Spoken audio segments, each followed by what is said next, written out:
Hey everyone, it's Will, GamerDad, with another video for you. So in today's video, we're going to tackle on the newest Battle Simulator aka Boss Rush stages available as of this update, which by the way is an in-game update. Now if you haven't already, make sure you like and subscribe to my channel, I really appreciate it. I also do have a Patreon account for those who want to support me this way. So obviously these are the easy or normal stages of the Trial of the Firestorm. As the title and the stages hint, you do need an effective fire team, and luckily for us we have a lot of free options in order to clear these stages. Of course, if you have more powerful gadget units, you can definitely use those as well. However, I just wanted to try what is required and kind of experiment and see what's up with that. So in the first stage, really, there isn't much of anything. I do have some occasional power and int down ore because I really don't know what to expect. The main thing is you do have to clear this within 10 turns, so you don't want to fool around too much. However, the damage really isn't that much to be concerned about. Now, one thing about this second wave is that if you don't kill it right after this HP stopper, which is about 5% less or so, it will drain you to 1% left of your HP totals, which is a 99% fixed damage, non-mitigatable unless you have things like AS Yukino that can tank 5,000 or less damage. As long as you do a second attack right after, aka have more than one member on your team, you should be able to survive without any problem. And in this case, I do have a Quaji in the back healing me all the way through at the end of every turn.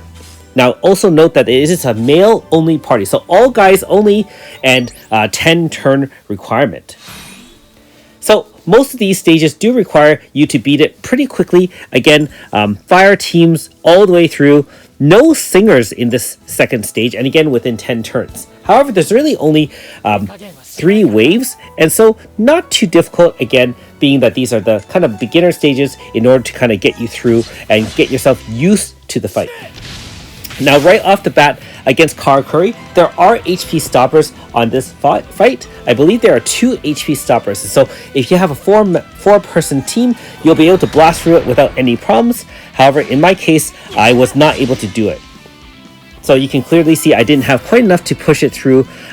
Actually, my mistake, this one actually only has 1 HP stopper. His sibling, so to speak, in the next wave does have 2. And so, again, you can easily clear it with a 4-person team with Grasta holders in the back, any sort of powerful team setups. You can even use all magic teams like Ultra Shion or obviously other units like that. Now, one other so that's pretty much it. Again, no real problems there. So you can see that with 2 full hits, it still has a small amount of HP left. Again, 2 HP stoppers. I'm imagining the extreme version, they're going to attack you or do something crazy at each HP stopper. However, in this case, really just having some fun. I do enjoy the normal stages of Battle Simulator only because it really is stress-free, and even the extreme versions, although they are difficult, certainly not as difficult as some of the more recent super bosses that we faced. One thing about a team that has very few units such as this, you don't have a pain setter. So if you do need pain to help enhance your teams, just make sure you bring a dedicated pain setter or have units that have multiple pain setting Grasta, that is Dormanted Pain Grasta ore. So my DPS is actually a lot lower because I'm relying on RNG to set pain, although it's actually not carrying any pain setting Grasta. Only Gario is carrying 1, and so really not that easy in that sense. So without any singers, no problem. You don't have to use any singing. You can easily win, and you're not taking too much damage at this point with a level 80 team.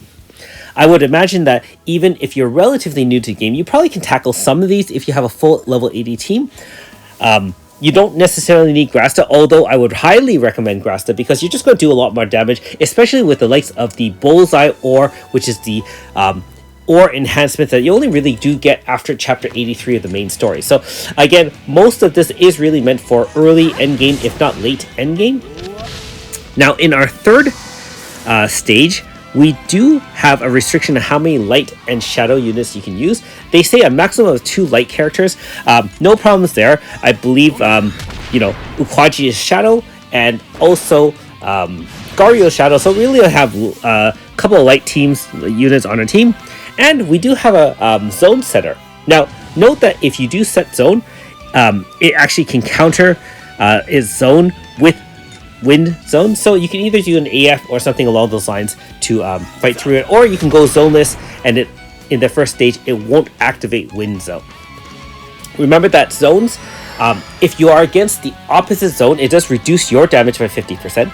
Likewise, by having your own zone in effect, you are increasing your damage by 50%. So for a lot of teams that don't have nearly enough damage, not only zones help you enhance your damage and decrease the opposite element damage, it also helps you charge your AF bar by 7.5% per attack that is within that elemental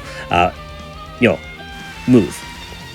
So in this wave, note that the Phantom does change zone to water zone. So by bringing Aisha, which is our newest free unit, we can now set zone without any sort of zone grasta. She can set it with a move, so she does not have to VC in. And so the great part about that is that you can just activate an AF here and clear it without any problems. Even though the enemy does resist fire attacks, which means that it reduces the incoming damage by 75%, it only does a quarter effective damage. I mean, you're just going to walk right through that. So with a decent powered team and some decent grasta and gear, you should have no problems at this point. And in our final wave, we do have Sylph. In this case, she's going to attack you with the sleep move at 50% HP stopper, and it is RNG dependent. I had some tries where all three of my units were slept, and it does attack you the next turn, which will wake you up. But the damage at this point really is still relatively low. And don't forget, we do have Fire Zone protecting us from wind type attacks by about 50% reduction in damage. So 2 or fewer light characters within 10 turns as well. I'm sure many of you are going to aim for the minimum clear, which is a low turn clear. For me, it's more about having a little bit of fun, showing you what's up and experimenting, because I do know that a lot of you are from different stages of games. Some of you are like me at very end game content where you have everything and you can probably blast through everything without any problems. Likewise, I know I have a lot of newer watchers to the channel, and so this kind of video is almost like an in-between to kind of show you what's up, see if you think you have enough damage to do enough, and like I said, show you that free characters can still really do a lot of damage without too many enhancements.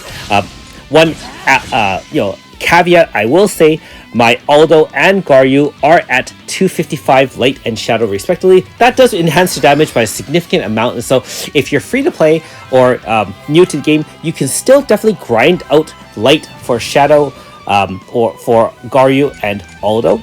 And likewise, you can grind out the light for Aisha, which I'm actually doing right now in Toto Dream World. So you can see the setup both at the beginning of the video where I just showed my 2 units, and at the end of this video, I'll show you the loadout and light totals for Aisha. She's already in the 50 range, and so that does help her because at 50, I think she gets int 15. So she's not really there for damage, but the main thing about her is at the end of each turn, depending on the number of fire attacks, she does regenerate your HP as well as your MP. So for longer fights, she is quite nice, and you can use things like MP consumption, which is Rose with Thorn, Grasta Ore, without too much trouble because you're generating upwards of 30 or 40 MP per turn if you do 4 fire attacks. In this case, I only have 3 units anyways, so you get 30 MP there, right there. And look at that HP recovery.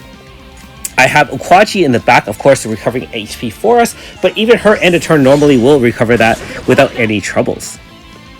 And finally, we're already at our last wave. Again, not a super fast clear, but, it's just, kind of fun. And it is nice to have what my friend and I now call relaxing eating. And we call that relaxing eating when, we kind of just go through the content, enjoy it, not really having to worry about getting one-shotted or anything like that.